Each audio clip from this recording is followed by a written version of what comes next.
There's a verse in 1 Chronicles chapter 12 which I was just looking at.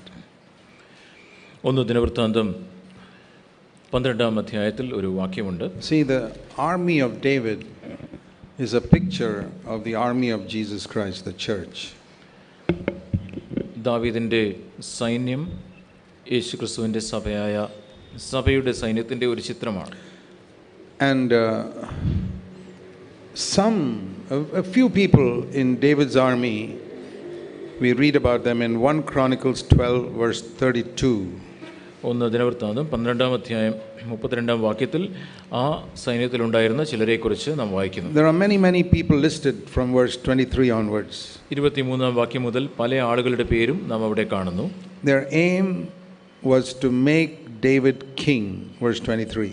23-ാം വാക്യത്തിൽ നാം വായിക്കുന്നത് അവിടെ ദാവീദിനെ രാജാവാക്കുവാനായിട്ടാണ് താല്പര്യപ്പെട്ടത്. That's our aim in the church, to make Jesus king.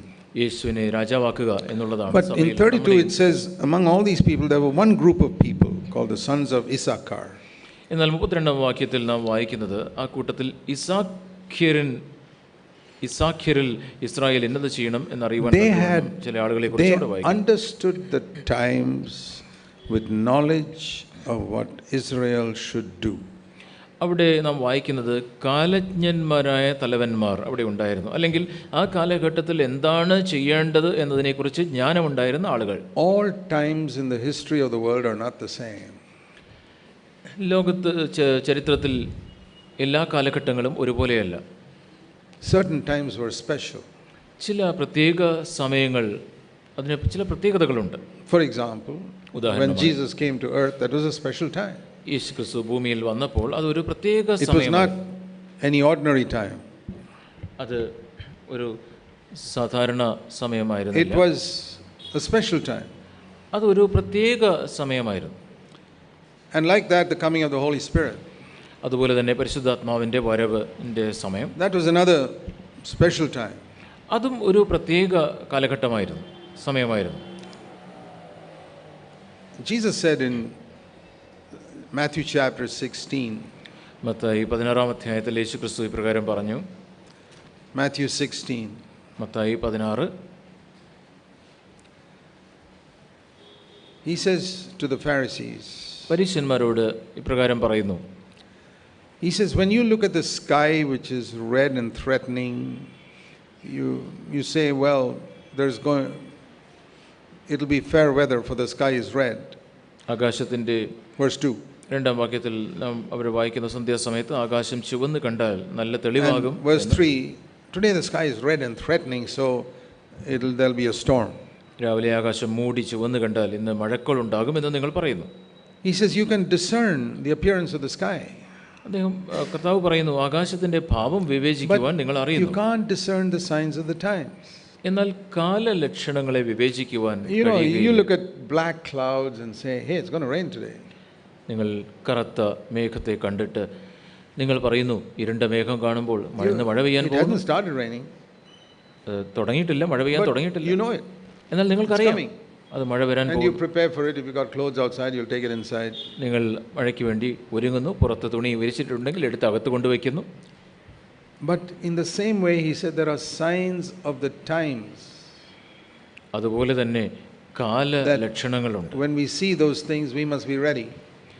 അത് കാണുമ്പോൾ നാം ഒരുങ്ങിയിരിക്കണം. And just before the coming of Christ, ക്രിസ്തുവിന്റെ വരവിന് മുമ്പ്, first time, there were certain people who were ready. അവിടെ first time he came, ആദ്യം കർത്താവ് വന്ന സമയത്ത് അവൻ വരുന്നതിന് തൊട്ട് മുമ്പ് ചില വ്യക്തികൾ ഒരുങ്ങിയിരുന്ന ആളുകളുണ്ടായിരുന്നു. I think even before he was born. കർത്താവ് ജനിക്കുന്നതിന് മുമ്പ് പോലും. Think of those wise men from the east. കിഴക്ക് നിന്ന് വന്ന വിദ്വാൻമാരെ കുറിച്ച് നിങ്ങൾ ചിന്തിക്കുക. They didn't read the Bible. അവർ ബൈബിൾ വായിച്ചിരുന്നില്ല. But somehow God spoke to them with a star saying, there's a king born. You better travel and follow the star.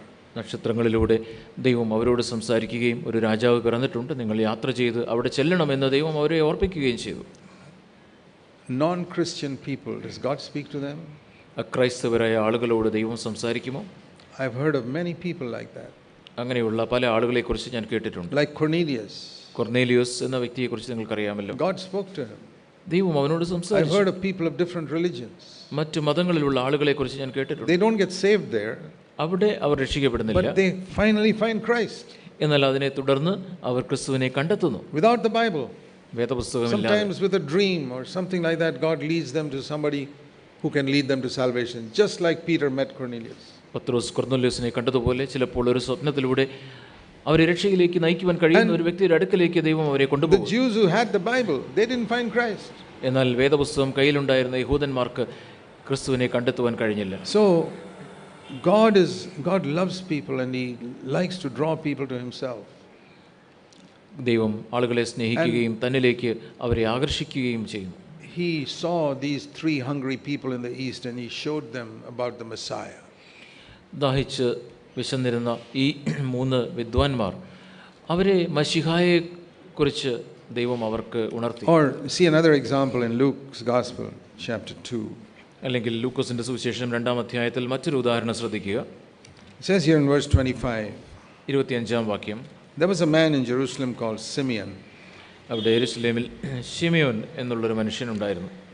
This man was righteous, devout, and looking for the consolation of Israel, and the Holy Spirit was upon him.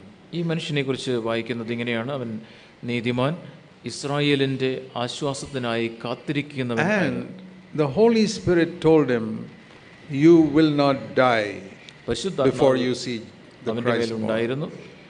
അവനോട് പരിശുദ്ധാത്മാവ് പറഞ്ഞു, കർത്താവിന്റെ ക്രിസ്തുവിനെ കാണും മുമ്പേ മരണം കാണുകയില്ല.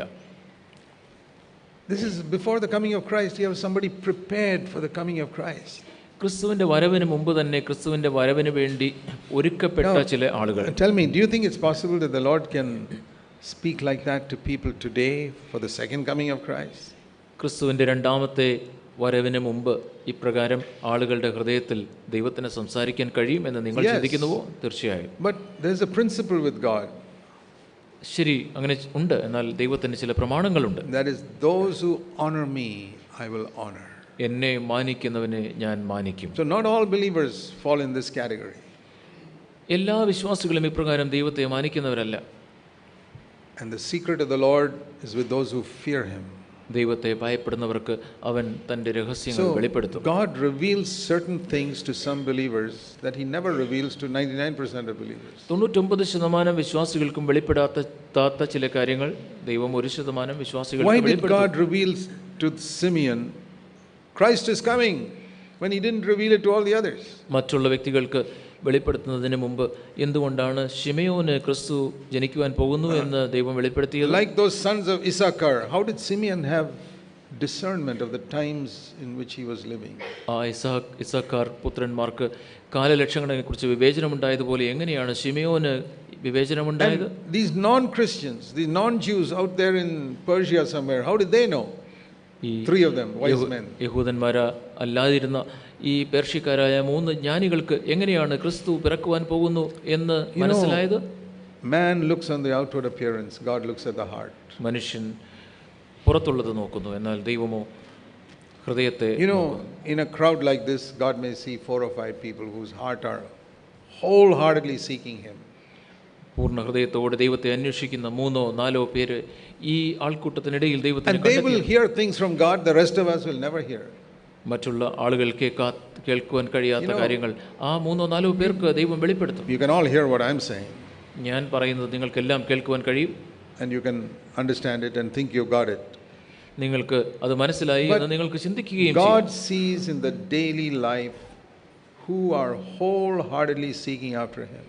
എന്നാൽ പൂർണ്ണ ഹൃദയത്തോടെ ആരൊക്കെയാണ് ദൈനംദിന ജീവിതത്തിൽ ദൈവത്തെ അന്വേഷിക്കുന്നത് എന്ന് ദൈവത്തിന് അറിയാം. And God lays hold of them. ദൈവം അവരെ കാണുന്നു. And God lays hold of them. ദൈവം അവരെ കാണുകയും അവരെ പിടിക്കുകയും ചെയ്യും. That's how he laid hold of Paul. അങ്ങനെയാണ് പൗലോസിനെ ദൈവം പിടിച്ചത്. It's always very interesting to me that Paul's professor Gamaliel, he never found Christ. പൗലോസിന്റെ പ്രൊഫസറായിരുന്ന അധ്യാപകനായിരുന്ന ഗമാലിയേലിന് ക്രിസ്തുവിനെ കണ്ടെത്തുവാൻ കഴിഞ്ഞില്ല എന്നത് ആശ്ചര്യകരമാണ്. Gamaliel knew the Bible better than Paul. He was Paul's teacher. പൗലോസിനെക്കാട്ടിലും വളരെ നന്നായി ദൈവവചനം അറിയാവുന്ന പൗലോസിന്റെ അധ്യാപകനായിരുന്നു Gamaliel. But you read in Acts chapter 5, Gamaliel says, we don't know whether this Christianity is from God or not from God. I don't know. ഈ Gamaliel ഒരു ഉറപ്പില്ലാത്തവനായി ഈ ക്രിസ്തീയത ദൈവത്തിൽ നിന്നാണോ അല്ലയോ നമുക്കറിയില്ല എന്ന് പറയുന്നത് നാം Acts അപ്പോസ്തല chapter 4, പ്രവൃത്തികൾ you read that. 5-ാം അധ്യായത്തിൽ നാം വായിക്കുന്നു. But Paul, he was dead against it, but because he was sincere, he found God. പൂർണ്ണമായും ക്രിസ്തു മതത്തിനെതിരെ ആയിരുന്നെങ്കിൽ പോലും അവൻ ആത്മാർത്ഥതയുള്ളവനായിരുന്നു, അവൻ ദൈവത്തെ കണ്ടെത്തി.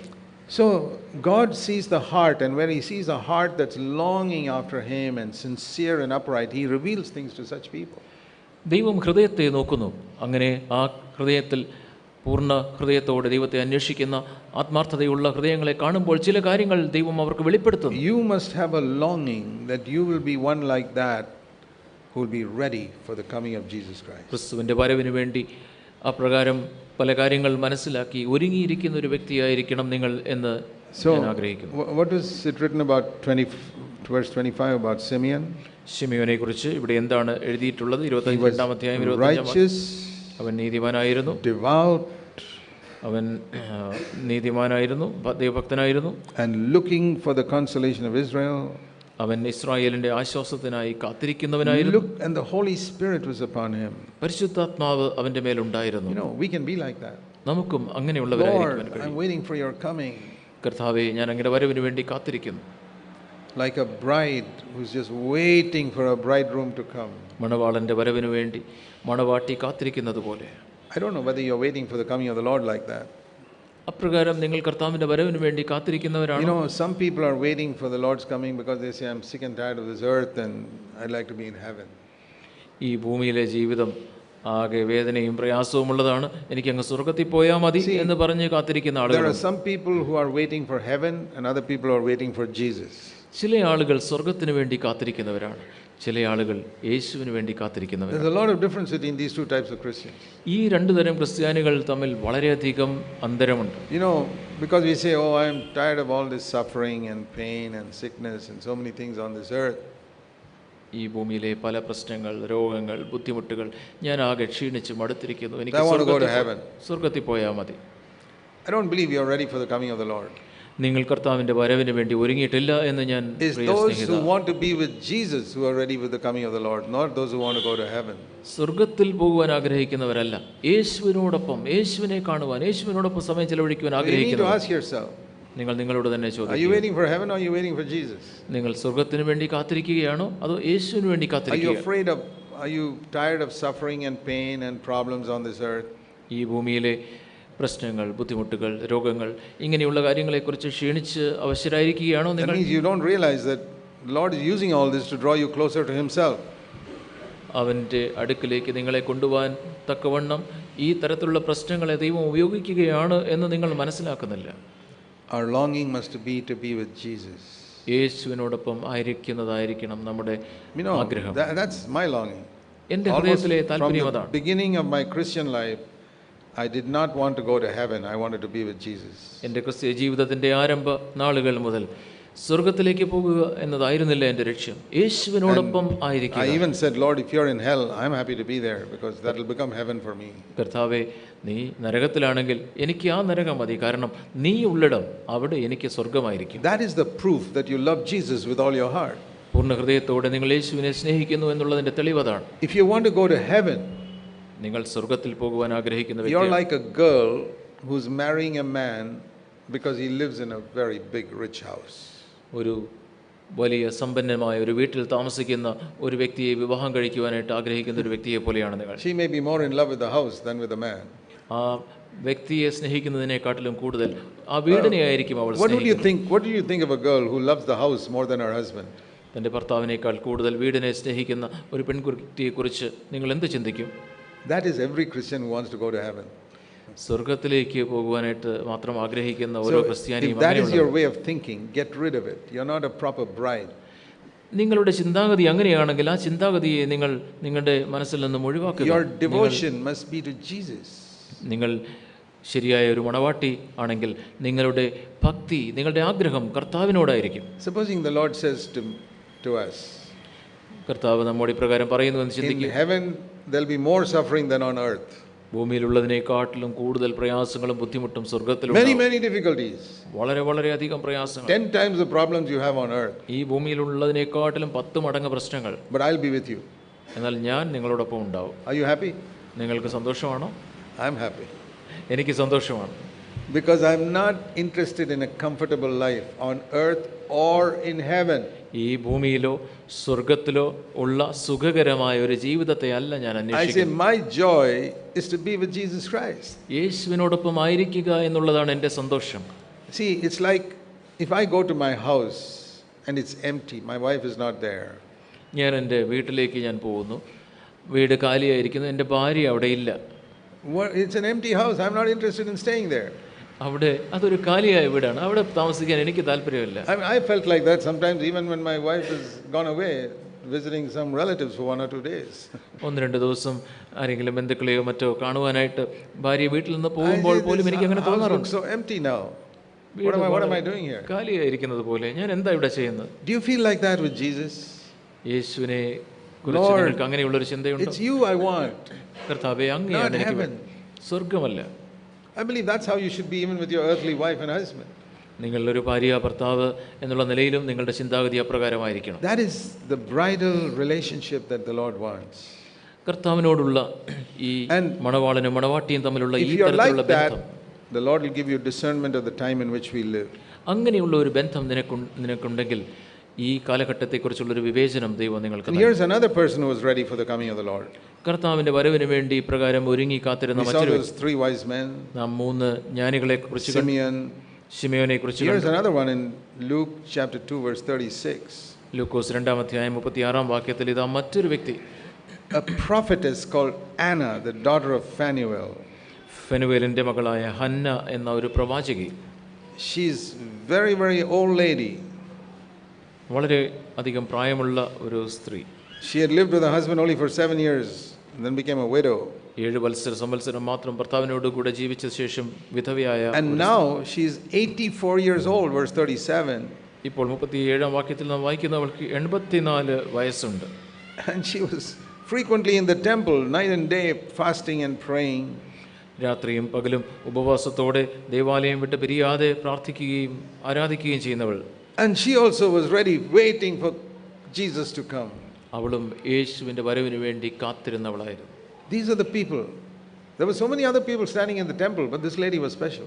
ദേവാലയത്തിൽ ഉണ്ടായിരുന്ന മറ്റു പലരുണ്ടായിരുന്നു, പക്ഷേ ഈ സ്ത്രീ അവൾക്കൊരു പ്രത്യേകതയുണ്ടായിരുന്നു. There were so many priests and leaders and elders and all that. In the middle was this old widow. അനേകം പുരോഹിതന്മാർ, അനേകം ശുശ്രൂഷക്കാർ, മൂപ്പന്മാർ, അവരൊക്കെ ആ ദേവാലയത്തിൽ ഉണ്ടായിരുന്നു. പക്ഷേ ഈ വിധവ അവൾക്കൊരു പ്രത്യേകതയുണ്ടായിരുന്നു. That old widow was the one to whom God was speaking. അവൾ ആ വിധവ, God was speaking to her. ദൈവം അവളോട് സംസാരിക്കുകയായിരുന്നു. And she was ready. അവൾ ഒരുങ്ങിയിരിക്കുകയായിരുന്നു. It can be like that in a church. നിങ്ങൾക്കും ഒരു സഭയിൽ അപ്രകാരമായിരിക്കാൻ കഴിയും. So many important people, older people, but some poor unknown person is the one who's ready for the coming of the Lord. പ്രധാനപ്പെട്ട പല ആളുകൾ സഭയിലുണ്ട്, പക്ഷേ ആർക്കും അറിയാത്ത ഒരു പാവപ്പെട്ട വ്യക്തി, ആ വ്യക്തി കർത്താവിന്റെ വരവിന് വേണ്ടി ഒരുങ്ങിയിരിക്കുന്നു. And then there was another person who was ready for the coming of the Lord. കർത്താവിന്റെ വരവിന് വേണ്ടി ഒരുങ്ങിയിരുന്ന മറ്റൊരു വ്യക്തി, and that was Mary. അത് മറിയയായിരുന്നു. You know, I think Mary was about 18 or 19 years old. 18-19 വയസ്സ് മാത്രം പ്രായമേ മറിയയ്ക്ക് ഉണ്ടായിരുന്നു. Because that was the age at which most of these young girls in Israel got married. ഇസ്രായേലിൽ ആ കാലഘട്ടത്തിൽ പെൺകുട്ടികളുടെ വിവാഹം ആ പ്രായത്തിലാണ് നടന്നിരുന്നത്. Can you imagine God picking up a 18-year-old girl and saying, you're going to be the mother of Jesus? യേശുവിൻ്റെ അമ്മ നീ ആയിരിക്കും എന്ന് പറഞ്ഞ് 18 വയസ്സുള്ള ഒരു പെൺകുട്ടിയെ ദൈവം തിരഞ്ഞെടുക്കുന്നതിനെ കുറിച്ച് നിങ്ങൾക്ക് ചിന്തിക്കുവാൻ കഴിയുമോ? See, that couldn't be any ordinary type of girl. അത് ഒരു സാധാരണ പെൺകുട്ടിയായിരിക്കുകയില്ല. I don't think Mary would have been selected if she was this stylish, worldly type of girl we see among some 18-year-olds today. ഇന്ന് നാം കാണുന്ന വളരെ modern ആയിട്ടുള്ള സ്റ്റൈലിൽ നടക്കുന്ന ഏതെങ്കിലും ഒരു 18 വയസ്സുള്ള പെൺകുട്ടി ആയിരിക്കുകയില്ല മറിയ എന്ന് ഞാൻ ചിന്തിക്കുന്നു. God looked around to see whom can I select to be the mother of my son. എൻ്റെ പുത്രൻ്റെ അമ്മയായിട്ട് എനിക്ക് ആരെ തിരഞ്ഞെടുക്കുവാൻ കഴിയും എന്ന് ദൈവം നോക്കി. Not some saintly old 60-year-old woman, but a young 18-year-old. ദൈവഭക്തയായ ഒരു 60 വയസ്സുള്ള ഒരു പ്രായമുള്ള സ്ത്രീയല്ല, പക്ഷേ ചെറുപ്പക്കാരിയായ ഒരു പെൺകുട്ടിയെ. And he finds one. അങ്ങനെയുള്ള ഒരു പെൺകുട്ടിയെ അവൻ കണ്ടെത്തി. ദൈവം കണ്ടെത്തി. I want to ask you, some of you who are around that age, 18, 19, 20, 21. 18, 19, 20, 21 വയസ്സുള്ള പെൺകുട്ടികളോട് ഞാൻ ചോദിക്കട്ടെ, If you were living in Israel at that time, would God have selected you? നിങ്ങൾ ആ കാലഘട്ടത്തിൽ ഇസ്രായേലിൽ ജീവിക്കുന്ന ഒരു പെൺകുട്ടിയായിരുന്നുവെങ്കിൽ നിങ്ങളെ ദൈവം തിരഞ്ഞെടുക്കുമായിരുന്നു? It had to be a special type of girl. അതൊരു പ്രത്യേകതരം പെൺകുട്ടിയായിരുന്നിരിക്കണം. Because her baby was going to be born in a cowshed. കാരണം അവളുടെ കുഞ്ഞ് ഒരു ഗോശാലയിലാണ് പിറക്കേണ്ടത്. And when the baby is born in a cowshed, ഒരു കാലിത്തൊഴുത്തിൽ ഒരു കുഞ്ഞ് പിറക്കുമ്പോൾ she shouldn't be upset with her husband Joseph. തൻ്റെ ഭർത്താവായ ജോസഫിനോട് പരാതിപ്പെടാത്ത ഒരു പെൺകുട്ടി. Why you didn't look for a room before we came here? ഇവിടെ വരുന്നതിന് മുമ്പ് എന്തുകൊണ്ട് ഒരു room അന്വേഷിച്ചില്ല? For 9 months you knew I was pregnant. 9 മാസവും ഞാൻ ഗർഭിണിയാണെന്ന് നിനക്കറിയില്ല. You had plenty of time to book a room here before coming. ഇവിടെ വരുന്നതിന് മുമ്പ് ഒരു റൂം അന്വേഷിക്കാനായിട്ട് ആവശ്യത്തിന് സമയമില്ലായിരുന്നു. You even have some relatives. This is your hometown. ഇത് നിന്റെ സ്വന്തം നാടല്ലേ, നിനക്ക് കുറച്ച് ബന്ധുക്കളൊക്കെ ഇവിടെ ഇല്ലേ? Can you imagine Jesus being born to a girl who is complaining like this? അങ്ങനെ പരാതിപ്പെടുന്ന പെറുപിറക്കുന്ന ഒരു പെൺകുട്ടിയുടെ മകനായിട്ട് യേശു ക്രിസ്തു ജനിക്കുന്നതിനെ കുറിച്ച് നിങ്ങൾക്ക് ചിന്തിക്കുവാൻ കഴിയും? Criticizing her husband when her baby is being born. കുഞ്ഞ് ജനിക്കുന്ന സമയത്ത് ഭർത്താവിനെ കുറ്റം പറഞ്ഞുകൊണ്ടിരിക്കുകയാണ്. God had to find a girl who would not complain and murmur, even in a cowshed. ഒരു ഗോശാലയിൽ പോലും പരാതിയോ പെറുപിറപ്പോ ഇല്ലാത്ത ഒരു പെൺകുട്ടിയെ ദൈവത്തിന് തിരഞ്ഞെടുക്കണമായിരുന്നു. I am not a Roman Catholic, but I have a great respect for Mary. ഞാനൊരു റോമൻ കത്തോലിക്ക വിശ്വാസിയല്ല, പക്ഷേ മറിയയെ കുറിച്ച് എനിക്ക് വളരെയധികം ബഹുമാനമുണ്ട്. Very godly young girl. കാരണം അവൾ വളരെ ദൈവഭക്തിയായ ചെറുപ്പക്കാരിയായ ഒരു And she പെൺകുട്ടി. was the first person who knew the exact time when Christ would be born. ക്രിസ്തു എപ്പോഴാണ് ജനിക്കുക എന്നുള്ളതിനെ കുറിച്ച് കൃത്യമായ ധാരണയുണ്ടായിരുന്ന ഒരു She പെൺകുട്ടിയായിരുന്നു. didn't know the Bible better than others. മറ്റുള്ളവരെക്കാട്ടിലും നന്നായിട്ട് വേദപുസ്തകം അറിയുന്നവളായിരുന്നില്ല. And even if you don't know the Bible, you're a God-fearing young man or woman, and you can be ready for the coming of Christ. നിങ്ങൾക്ക് വേദപുസ്തകം നന്നായിട്ട് അറിയില്ല എങ്കിലും കർത്താവിൻ്റെ വരവിന് വേണ്ടി നിങ്ങൾക്ക് ഒരുങ്ങണമെങ്കിൽ നിങ്ങൾ ദൈവഭക്തിയുള്ള ഒരു ചെറുപ്പക്കാരനോ ചെറുപ്പക്കാരിയോ ആയിരുന്നു. Take a challenge from the life of Mary, you young sisters. പ്രിയ ചെറുപ്പക്കാരികളായ പെൺകുട്ടികളെ, മറിയയുടെ ജീവിതത്തിൽ നിന്നും ഒരു വെല്ലുവിളി നിങ്ങൾ ഏറ്റെടുക്കുക. Ask yourself this question. നിങ്ങളോട് തന്നെ ഈ ചോദ്യം ചോദിക്കുക. If I was living in Israel in the first century, would God have chosen me?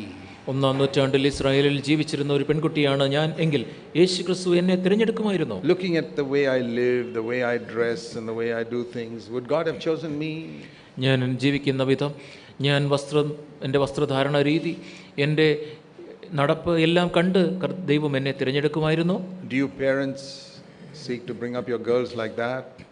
നിങ്ങൾ മാതാപിതാക്കളായ നിങ്ങളുടെ പെൺകുട്ടികളെ അപ്രകാരമാണോ വളർത്തിക്കൊണ്ടുവരുന്നത്? Parents have a great influence in the way children grow up. കുഞ്ഞുങ്ങൾ വളർന്നു വരുന്നതിന് മാതാപിതാക്കൾ വളരെയധികം സ്വാധീനം ചെലുത്തുവാൻ കഴിയും. I believe Mary must have had some very good parents. മറിയയ്ക്ക് വളരെ നല്ല മാതാപിതാക്കൾ ഉണ്ടായിരുന്നിരിക്കണം. When I see a wholehearted, God-fearing 18-year-old girl, I'd like to see who the parents are, because they're the one who brought her up like that. പൂർണ്ണ ഹൃദയമുള്ള 18 വയസ്സുള്ള ചെറുപ്പക്കാരിയായ ഒരു പെൺകുട്ടിയെ കാണുമ്പോൾ അവളുടെ മാതാപിതാക്കൾ ആരാണ് എന്നറിയുവാൻ എനിക്ക് താല്പര്യമുണ്ട്. കാരണം അവരാണ് അവളെ ഈ രീതിയിൽ വളർത്തിക്കൊണ്ടുവന്നത്. Nowadays, so many parents are happy with giving good education, good food and so many other things. നല്ല വിദ്യാഭ്യാസം കൊടുക്കുക, നല്ല ഭക്ഷണം കൊടുക്കുക ഇത്യാദി കാര്യങ്ങളിൽ തൃപ്തിപ്പെടുന്നവരാണ് ഇന്നത്തെ മാതാപിതാക്കൾ. Is your daughter the type of person whom God would choose? ദൈവം തിരഞ്ഞെടുക്കുവാറുള്ള ഒരു തരത്തിലുള്ള ഒരു പെൺകുട്ടിയാണോ നിങ്ങൾ? ദൈവോദ്ദേശം നിറവേറ്റുന്ന ഒരു വ്യക്തിയാണോ നിങ്ങൾ? There was another man who was ready for the coming of Christ. ക്രിസ്തുവിന്റെ വരവിന് വേണ്ടി ഒരുങ്ങിയിരുന്ന മറ്റൊരു വ്യക്തിയുണ്ട്. For the first coming of Christ. ക്രിസ്തുവിന്റെ ആദ്യത്തെ വരവിന് വേണ്ടി ഒരുങ്ങിയിരുന്ന Joseph. അത് യോസഫായിരുന്നു. He was also a very righteous man. അവനും വളരെ നീതിയുള്ള ഒരു വ്യക്തിയായിരുന്നു. See what it says in Matthew in chapter 1 about him. Mathai 1-ാം അധ്യായത്തിൽ ജോസഫിനെ കുറിച്ച് എന്താണ് എഴുതിയിരിക്കുന്നത് എന്ന് ശ്രദ്ധിക്കുക. Matthew 1:19. Mathai 1:19. First of all, in verse 18, he discovered that Mary, whom he was engaged to, was going to have a child. 18-ാം വാക്യത്തിൽ നാം വായിക്കുന്നു, ജോസഫിനെ വിവാഹം നിശ്ചയിക്കപ്പെട്ട ശേഷം അവർ കൂടി വരും മുമ്പേ പരിശുദ്ധാത്മാവിനാൽ അവൾ ഗർഭിണിയായി. He did not know it was from the Holy Spirit. പരിശുദ്ധാത്മാവിൽ നിന്നാണ് ഈ ഗർഭം ഉണ്ടായത് എന്ന് അവന് മനസ്സിലായില്ല. There may have been some wayward girls those days also who became pregnant with some Roman soldiers. അവിടെ ആ കാലഘട്ടത്തിലും ഏതോ റോമൻ പടയാളിയുമായുള്ള ബന്ധത്തിൽ ഗർഭിണിയായ ഒരു വഴിപിഴച്ച പെൺകുട്ടി ഏതോ ആയിരിക്കാം.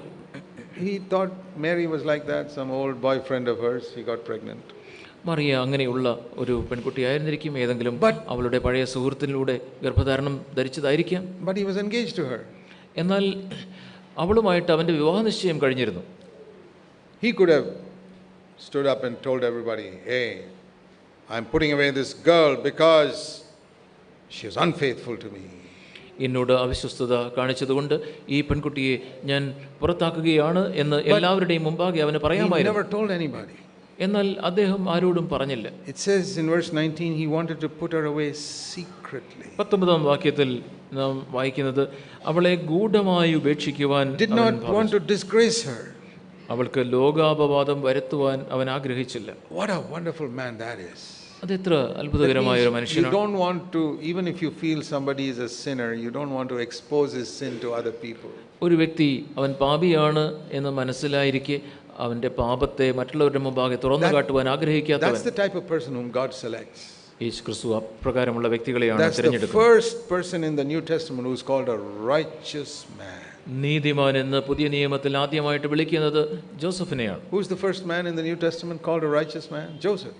നീതിമാൻ എന്ന് പുതിയ നിയമത്തിൽ ആദ്യമായി വിളിച്ചത് ആരെയാണ്? Joseph. Why is he called a righteous man? എന്തുകൊണ്ടാണ് അദ്ദേഹത്തെ നീതിമാൻ എന്ന് വിളിച്ചത്? Listen to this. ശ്രദ്ധിക്കുക. Because he did not want to expose the sin of another person which he knew about. അവൻ അറിയാമായിരുന്ന മറ്റൊരു വ്യക്തിയുടെ പാപത്തെ തുറന്നു കാട്ടുവാൻ അവൻ താല്പര്യപ്പെടാഞ്ഞതുകൊണ്ട് അവനെ നീതിമാൻ എന്ന് വിളിച്ചു. Are you like that? നിങ്ങൾ അങ്ങനെയുള്ള വ്യക്തിയാണോ? You discover some sin about another person which only you know. നിങ്ങൾക്ക് മാത്രം അറിയാവുന്ന മറ്റൊരു വ്യക്തിയുടെ പാപം നിങ്ങൾ അറിയുന്നു. Never tell anybody. നിങ്ങൾ ആരോടും പറയുന്നില്ല. A lot of things I know, I don't even tell my wife. എനിക്ക് പല കാര്യങ്ങൾ അറിയാം, ഞാൻ എൻ്റെ ഭാര്യയോട് പോലും പറയാറില്ല. I don't even tell my fellow elders in the church. എൻ്റെ സഭയിലുള്ള കൂട്ടുമുപ്പന്മാരോട് പോലും പറയാറില്ല. I want to follow Joseph. എനിക്ക് ജോസഫിനെ പിൻപറ്റുവാൻ If I താല്പര്യം. know of something, I want to keep quiet. എനിക്ക് ചില കാര്യങ്ങൾ അറിയാമെങ്കിൽ ഞാൻ അത് രഹസ്യമായിട്ട് വെക്കുവാൻ ആഗ്രഹിക്കുന്നു. And people must have asked Joseph, hey, what happened? I heard you were engaged to Mary. What happened to the cancel of the engagement? നിങ്ങൾ ചിലർ ഒരുപക്ഷെ അവനോട് ചോദിച്ചേക്കാം, മറിയയ്ക്ക് എന്ത് സംഭവിച്ചു? അവളുടെ വിവാഹ നിശ്ചയം കഴിഞ്ഞല്ലോ, അവള്. Why did you break up the engagement? He's asking Joseph. ജോസഫിനോട് ചോദിക്കുന്നു, നീ എന്തിനാണ് ആ വിവാഹ നിശ്ചയത്തെ ഉപേക്ഷിച്ചത്? He gives some other reason. Well, I just changed my mind and I decided not to get married now. ഞാൻ അവന് മറ്റെന്തെങ്കിലും ഒരു കാരണം പറയുന്നു, ഞാൻ ഇപ്പോൾ വിവാഹം കഴിക്കേണ്ടെന്ന് തീരുമാനിച്ചു. This not a word about Mary. മറിയയെക്കുറിച്ച് ഒരു കാര്യം പോലും പറയുന്നില്ല. That is the type of person to whom God reveals things. അപ്രകാരമുള്ള ഒരു വ്യക്തിക്കാണ് ദൈവം തൻ്റെ രഹസ്യങ്ങളെ വെളിപ്പെടുത്തുന്നത്. You will not have discernment of the time if you are this gossiping type. നിങ്ങൾ ഇപ്രകാരം പരദൂഷണം പറയുന്ന ഒരു വ്യക്തിയാണെങ്കിൽ നിങ്ങൾക്ക് ദൈവത്തിന്റെ രഹസ്യങ്ങളെ ദൈവം വെളിപ്പെടുത്തുകയും. There are too many people in our churches who gossip and backbite. പരദൂഷണം പറയുകയും കിംവദന്തി പരത്തുകയും ചെയ്യുന്ന പലരും നമ്മുടെ സഭകളിലുണ്ട്. God will not call them righteous like he called Joseph. അങ്ങനെയുള്ളവരെ ജോസഫിനെ വിളിച്ചതുപോലെ നീതിമാൻ എന്ന് ദൈവം വിളിക്കുകയില്ല. So here are some people I showed you who had a knowledge about the coming of Christ. ക്രിസ്തുവിന്റെ ആദ്യത്തെ വരവിനെക്കുറിച്ച് അറിവുണ്ടായിരുന്ന ചില ആളുകളെക്കുറിച്ച് നാം ഇവിടെ വായിക്കുന്നു. I'll show you one more. ഞാൻ ഒന്നുകൂടെ കാണിക്കാം. Very simple poor people, illiterate, ignorant. വളരെ ലളിത മനസ്കരായ വിദ്യാഭ്യാസം കുറവായ പാവപ്പെട്ട ആളുകൾ. Those are the shepherds. മൂന്നാമതായിട്ട് ഇടയന്മാർ. Luke chapter 2. ലൂക്കോസ് 2-ാം അധ്യായം. These were shepherds who were just doing their jobs. Luke 2 verse 8, looking after their flock at night. അവർ രാത്രി ആടുകളെ മേയിച്ചുകൊണ്ട് ആട്ടിൻകൂട്ടത്തെ രാത്രിയിൽ മേയിച്ചുകൊണ്ട് കാവൽ. And suddenly an angel of the Lord comes and says, hey, I bring you good news. Savior is born. അപ്പോൾ കർത്താവിൻ്റെ ഒരു ദൂതൻ അവരുടെ അടിയിൽ നിന്നു. കർത്താവിൻ്റെ തേജസ് അവരെ ചുറ്റിമെറ്റി. What is the difference between them and Caiaphas and Annas and all who know the Bible much better? Bible നന്നായിട്ട് അറിയാമായിരുന്ന കയഫാസ്, അന്ന എന്നിവരിൽ തമ്മിലുള്ള വ്യത്യാസം എന്താണ്? Why didn't they know about it?